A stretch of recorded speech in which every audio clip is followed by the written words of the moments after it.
All right. We're coming to you live. We're just coming to you raw here. Oh my God, my camera is so crooked. That's what I'm talking about. We're coming to you raw. We're not even editing this thing. We are live and in color on a Friday night because we have no life, so we're doing rockets. All right, but we're loving it. I do have a life. I mean, I love my life. What am I talking about? Anyway. So sorry about the mess. Who gives a crap? I want to get this out before I lost motivation, so that's what we're doing. And I want to preface this with like, hey, what's going on with Karl? Are you a little off or something? And yeah, I am a little off, frankly. And so something happened this evening. I mean, I had a great day. Everything's good. Don't worry. But a friend of mine needed a ride somewhere, and it's kind of important. He didn't have a car, so I was happy to oblige. And on the way back, stopping off for some drinks. You know, it's a little hot down here in South Florida. Sorry for you Northeasterners if you're suffering up there. Stopped out for some drinks. I was going to have me a little White Claw. Now, fellas, before you judge me, I do not say anything about me. A man drinking a White Claw is to try a White Claw, that's all I'm going to say. And I remember on the golf course, the cart girl offered me one. It was just very refreshing. It didn't weigh you down like beer, give you heartburn like beer, and blah, blah, blah. So.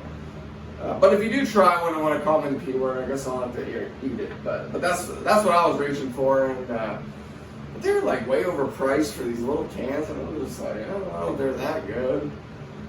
And my friend was he's pointing at the Four Locos down here, which I've heard of, and I heard they like people just lose their minds on them. I'm like, what is the big deal? So anyway, he's pointing at them, and you know, there's this really strong beer, like it's like 9% alcohol. It's called Voodoo Ranger. It tastes really good. It's a Belgian beer. Yeah, just one of those. No, you just sit that down. You're straight for the evening. Trust me. It's not a beer you want to just buy a few of. But so I know these high alcohol beers, you know what I mean? But this wasn't even a beer. It was like some weird seltzers crap. But anyway, he dared me to drink one, and they were huge cans. They were 14% alcohol, which is, you know, ridiculous. So of course, you know, I bought one, and I wasn't going to back down from this stupid little bear, and because I'm living like that, you know what I mean? So anyway, yeah, I get about halfway through, and that was it. I did not quit. Don't do this up. Not at all. I quit because it was so disgusting tasting. Literally. Like Robitussin without the fun Robitussin trip. You know what I mean? It was horrible. It's almost like I started thinking, did they make this taste as bad so people don't drink a lot of it? Is that the straw? I mean, it was that bad. I couldn't do it. I knew if I took another sip, I would probably gag and puke up whatever I got down. So I got a half of one in me, and yeah, you know, I can't feel my face, but other than that, everything's good. All right. Oh, here's the big news. After further research, I was a little bit off on my conclusion in my previous video about the future acrylic floor polish being the solution to a clear coat for this chrome paint, and that apparently that same formula was transferred over to the Pledge brand. And called Revive It. Now, I think I either read something misleading or misunderstood something. I don't know which. That this was actually had the future acrylic wax or polish in it, but also had other things in it, including like some stronger solvents in it. So, but apparently it's the exact same thing. Upon further review, it's the exact same thing. There's a Walmart like 20-something miles from here. And just by stroke of luck, my job, being in sales, I'm all over the place, brought me right next door to this Walmart practically, and they were one of the few that had it. I've seen it. There's several Walmarts in the area, of course, and one of the few that had it, $6. I've seen these exact bottles online for $40, $6 and change at Walmart. Unbelievable. So here's the plan, because I'm going to tell you something about this chrome paint. The more I looked into it, if I had done this level of I just had no idea. I just thought it was just a silver paint like any other paint. It is not. the more shinier the chrome you are trying to get, and the higher, where is my chrome cam? Let me just grab it. I'm using the premium metallic original chrome. The color and the shine was fine. I was fine with it. Is this the highest level you go? No, it is not. You can buy these other ones that are ridiculous, or ones you can put in price-wise, and other ones you can put in an air gun. But it's the same story with them, though, by the way. And the higher that reflective sheen you want, the more these issues persist. And I even saw Adam Savage of Mythbusters talking about this exact same issue. I should have saved it. I should have this pulled up, but again, we're going live with free will tonight. We ain't got time for all that mess. But, so, I mean, look, this is 48 hours. This guy, Adam Savage, was saying that this stuff can be coming off your hands and tacky and all this mess for weeks of drying after weeks of drying. So I had, I think 48 full hours of controlled humidity to 60 to 65%. I can't get it much dialed in more than that. Geez, 60 to 65%. Steady, what are we at? 74 degrees, steady 74 degrees. Little box fan blowing gently on it, little ceiling fan blowing gently on it. And I got this high wattage, well, let's get this on. Get a little studio lighting up in here. That's better, right? But I have a high wattage bulb in there, and I'll throw a little heat. I'll just shine that on it. If I really want to crank it up, I'll use space heater. I mean, it's a controlled environment here. I'm aware of this. And that black and white, I'm about to reveal to you, it's hot, man. That's all I can tell you. So anyway, so after 48 hours of drying, let me show you something. Look at this. This is from laying on a soft towel. A soft, I hope you can see that, but right here, this is all, I mean, this is unacceptable. A soft towel, just laying, nothing but its own weight on it. It was clean and clearly marked from that. Unbelievable. You see over here, this is where I have this, and it goes on easy. Like, I could probably spray right over that real quick, but there's only so much paint this thing is going to take. I mean, I lost track of how many coats are on here.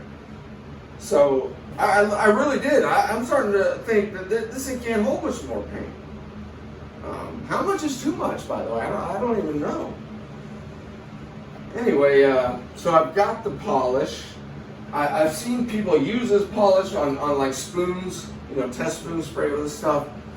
Dulled it a little, but I honestly, I know floor polish. I've polished a few floors in my time, and I know that I can polish floor polish to almost like a mirror. Well, not a mirror, but glassy for sure. So I know that'll work if it doesn't distort the color too much. Even if it does a little bit, I can totally live with it at this point. I'm over it, okay? I'm sorry for going so big with the reflective chrome rocket guys. I'm sorry. My Lord. Oh, this kid thinks he's coming right out of the box like that. Oh yeah, let's humble him up a little bit. All right. So I think we're good on that, right? Right, guys? Okay. So anyway, the plan is the black and white is gorgeous, straight up. I mean, that is just amazing. Point blank. I'm going to sand the crap out of this just because I feel like it deserves it. And I don't care if it comes up my sandpaper. I don't care what it does. Because worst comes to worst, I'll dunk your ass in acid and dissolve you off. So beat that. You're coming off, bro. Maybe not all of you, but I'm going to get at least 50% of you off. And that's mortal. That's a mortal injury. So that's the plan. That whole thing, and then the payload section, which the reason, I mean, look at this, man. It's just the tape. Look at this. Just to mask that white. But I want to get that white done, and the reason why is I've seen, if you give this the proper time to dry, I do it just, a day, 24 hours, under good conditions. Give that a day, man. You can take that off, no problem. I've been masking this, peeling it. Man, that stuff peels off so clean. I didn't have a single break in any of my mask, my mask lines peeling off. It wasn't even close. It was just gorgeous, pure. So I knew I could mask off the white. I might as well just get the white done, knowing that's going to be fine with the tape. It's been drying all day. I did that first thing this morning. And the only reason why is because I had a little overspray on it or whatever, it needs some touch up. But anyway, so I can, mask that off and then just sand the bejeebus out of this as well. Look at this, and that was, by the way, with gloves on at first, and they were kind of, I told you about the nitrile gloves being all tacky. It's not the gloves, it's this paint. So I got a plastic bag, they're very not tacky. I had that over my hand with the gloves, because I didn't even want that much heat getting to the thing. Through my fingertips is how I'm thinking about this paint right now. I mean, give me a break, fellas. But I'm gonna beat this thing. I'm gonna damn sure try. I mean, I'll be honest with you, it's like a toss-up right now. Who's gonna win this battle? Me or this chrome paint? But I'm going in for one last round. I'm gonna sand the crap out of you and you. And I'm almost thinking, and maybe I'm crazy because I don't know how to apply this stuff. I know that can be important. But I'm thinking of just, I don't care. I'm touching you. I don't care anymore. But I'm going to tape this thing up so it fits in here real tight. And I'm thinking of rigging up some kind of container where, I'm not even joking, by the way, where I will dunk this in until that shit hits this, excuse my language, I'm trying to be family friendly here. When that hits this line and then just pull it out, get some string rigged up through my screw holes I already got, and look, I just put fingerprints on it from the silver. Look at this. It's a never-ending nightmare. Look at this. Let me get some alcohol on it. Look at this live on the video. Live on the video, dealing with this nightmare. We're gonna make it worse. It's gonna be worse. Is this gonna be an Aussie man video? I'll tell you what, fellas. I'm pretty much done. I'm not gonna mask that again. So I'm over it. I mean, damn. Look at it. Yeah, it's pretty much permanent. Yeah. You have got to be kidding me. I'm talking smack, but we all know before I'm done, I'm gonna take that off and spray it with white and let it dry for hours. Brutal, man. Just from that little bit from talking to you all. Permanent fingerprints on it. Look at this from that paint. This is unbelievable. So you see what I'm up against? Hell, I don't even need a mask. I'll just hit it now with the white. Just hit it now, man. You lose.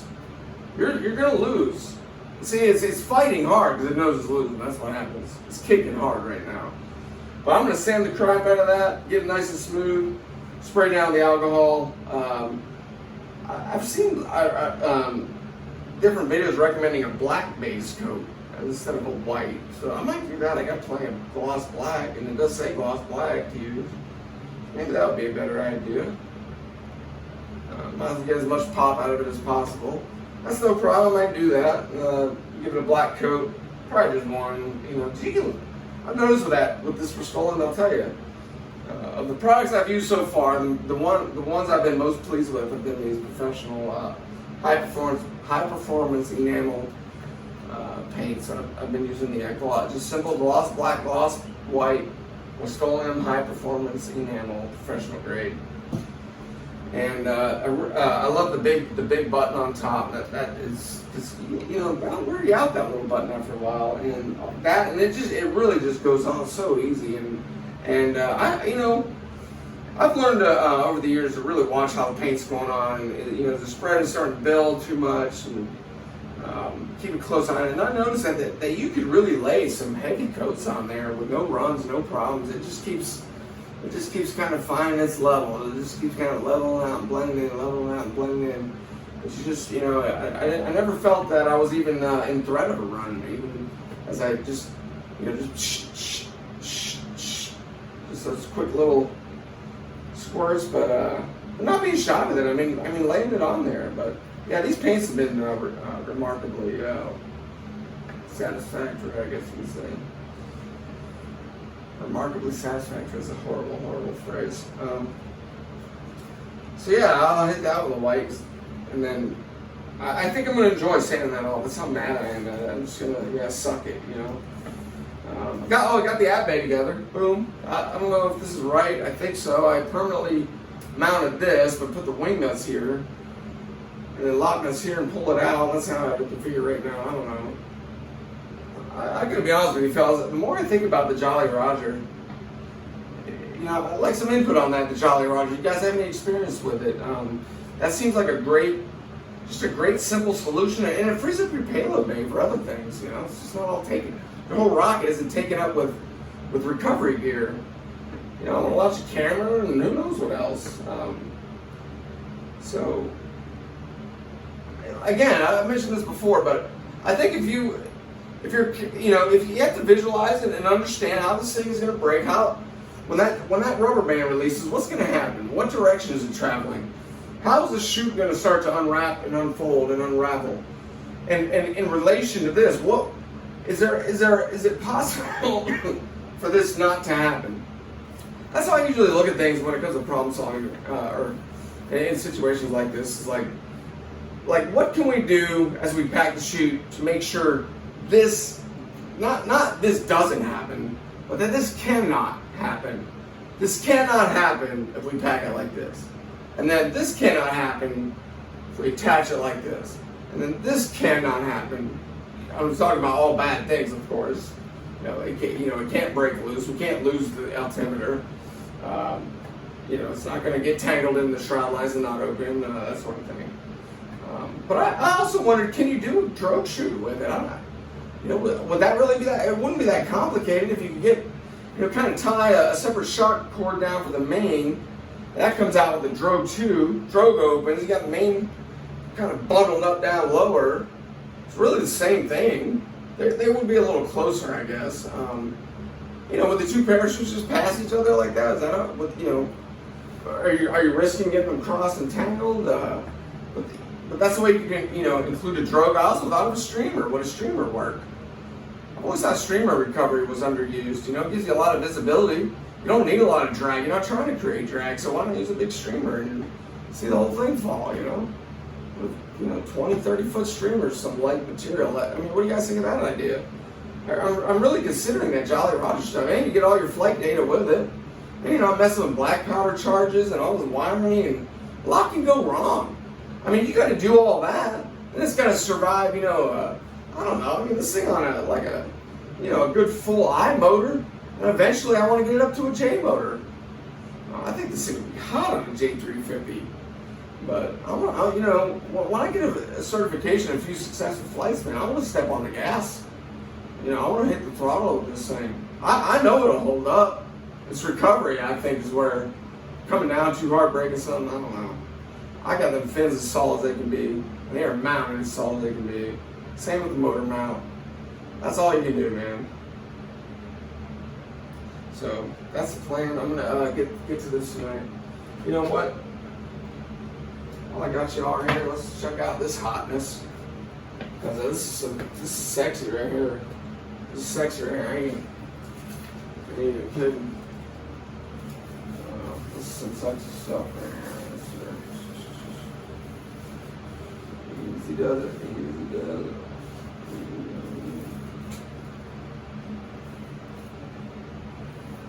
Oh my God, I'm going the wrong way. Going the wrong way. Oh my God, I almost put the plastic in the paint. Yeah, okay, the four lug got me there a little bit. Just a little bit, but I caught it in time. Just a little bit. Alright. This is going to be sexy. I think I've said that already.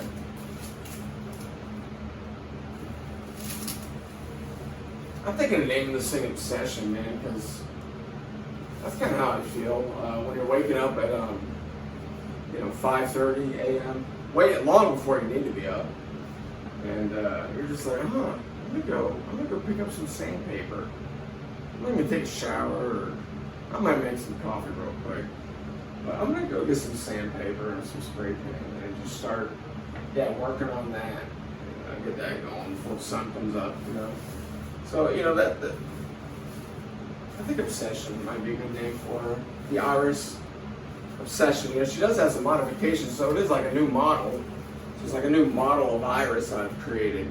So I think I have the right to sort of name, not rename the Iris, but it is now an Iris model called Obsession. It's the Iris Obsession. I usually don't like names like that, but why not, man? Why not be a little expressive, you know? I can be creative and anal at the same time. All right, here's my favorite part. I think we're down to the. Oh, we got 2 layers. I don't see any reason I couldn't get them both at once. Unless I want to get that plastic off first. Yeah, let's do that. Let's get the. See if we can get the plastic off first. And get it out of the way, and then we'll get a cleaner reveal. Oh man, this is great. I feel like there should be like some what were those shows called back in the 20s with the what were those shows called? There should be that kind of music playing. Y'all know what I'm talking about. Don't comment in a minute, but. Okay, are we down to the final? I think we are. Yeah. All right, here we go, fellas. Here we go. I know it's a simple pattern and all that, but listen, I'm kind of into that. You know, like when it comes to cars and artwork and a lot of different things. I think I'm more into the like elegantly simple. You know, like simple, well executed, simple, but beautiful. You know, things don't have to be dolled up, and you know, when it comes to red, it's just my taste. I'm not down on anybody for their personal style of taste. But like, you know, rockets with like curved fins and things that you would never see in real life. I just don't even, I don't give a second glance, you know, it's like not even, but things like this, and I envisioned the, you know, and it had the cover picture of the breakdown, and I envisioned the tail. I almost literally built a rocket around that tail cone. It's just such an, I don't know what it is about that. Again, obsession. So it's the Iris Obsession, I think. That's what it's going to be called, the Iris Obsession. I think they sent me a decal. I could probably put here. I'll put Obsession here. That's what we're going with. It's my rocket, so you know. All right, here we go. Here we go. It's going to be clean. It's going to tear up the white. It's going to peel off. It's not going to peel off. This paint is good stuff, man. The last coat went on about right before I started the video, maybe 10 minutes before I started it. So it's a little, you know, I'm not trying to touch that part yet, but I can definitely peel this off. I actually prefer to, you know, in fear of it hardening a bit over that tape and then wanting to come off. So I think it's a good time to do it. Oh man, here we go. Woo! I almost hit the lamp with it and the bottle. But now the key here was to get these corners in touch, man. You know, and I'm doing whoa, watch the fan. I'm doing it with the masking tape. Is what I'm using to actually make the shape, and you know, I missed it a couple times. You gotta get the radius around right, and then line it up. The square's perfect. You know, not the toughest pattern, but it's simple and elegant and beautifully done in black and white gloss. And I ain't done with this gloss, fellas. I am not done with this gloss. Because I've been researching nothing but gloss today. And this thing, to make up for my slight disappointment, you hear me down there? Chrome paint? My disappointment in the chrome paint situation. Oh, by the way, Estes has one that is mirrored. That is mirror finish. I mean, mirror finish chrome. I got their phone number. I called. They were closed. But you better believe I am going to call them and get a hold of somebody. I'm going to nag them until I get a hold of somebody in their design or production department. And I'm going to demand to know how they get that finished. Because they did it on a body tube too. So I don't know what they got going on over there. One was called the Estes Majestic. That was the nose cone only, I think. The other one was called the Estes Metallizer. And I saw it in a video, and I saw that mirror. Watching a YouTube video for the demonstration. Easy, girl. Don't do this to me. Don't do it. Oh, nothing. See, even that quick, even with the tape hitting it, and me being half drunk trying to pick it off of there, it still didn't even affect it. So yeah, it's good paint. But what was I talking about before that? It doesn't matter, but here we are. Roll pattern complete for this part. I just gotta do a little bit on the boots, that ain't nothing. Roll pattern complete. Looking good. I'm gonna gloss that thing up so I can polish it. So that's where we're at. We're gonna gloss the crap out of this thing. This looks super good. And I'm gonna figure out a way to get that pledge on that crap. I'm gonna do the best. I'm gonna put some work into it. Sand the crap out of it, get it smooth, wipe it down good with alcohol, get all the dust off it, get a nice good couple of coats on it, let them dry real good, and then just start laying it on. I'm literally thinking of dipping it in there and then just hanging it and letting it just kind of drizzle off. And I think that would give it a nice, perfect smooth fin. Might all drizzle off though, I don't know. It'd be a pretty smooth surface. Might all drizzle off.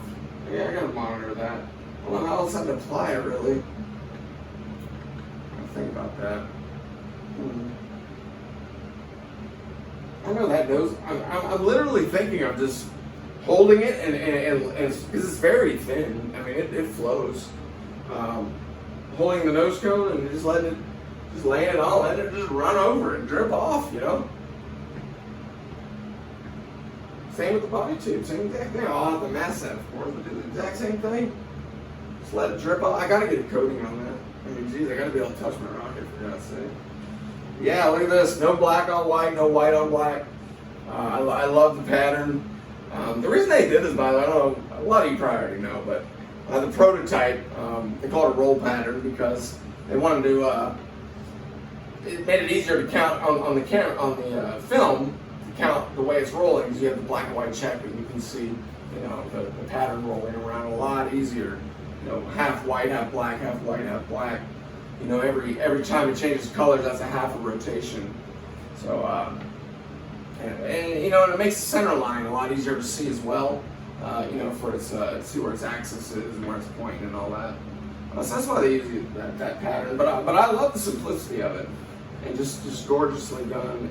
And it reminds me of the old black and white top floors, which I was always a fan of. So there you go. But yeah, that's a great finish. We have not laid a single coat of clear coat, but she's shining, man. She is shining already. Oh yeah, go ahead, fall over. I don't care. So here we are. Now it's good. No, our relationship isn't harmed. I can't help but notice just now this rocket. This might be going too deep, but it's the top half. Give me all the problems. It's the top half. From literally, from 1/3 down, everything's fantastic. Huh. Go figure. Well, I think I'm just going to end my video on that. I think I've given y'all enough to think about. And probably touch base with you this weekend and hopefully have this thing painted. I'm ready to move on with my life.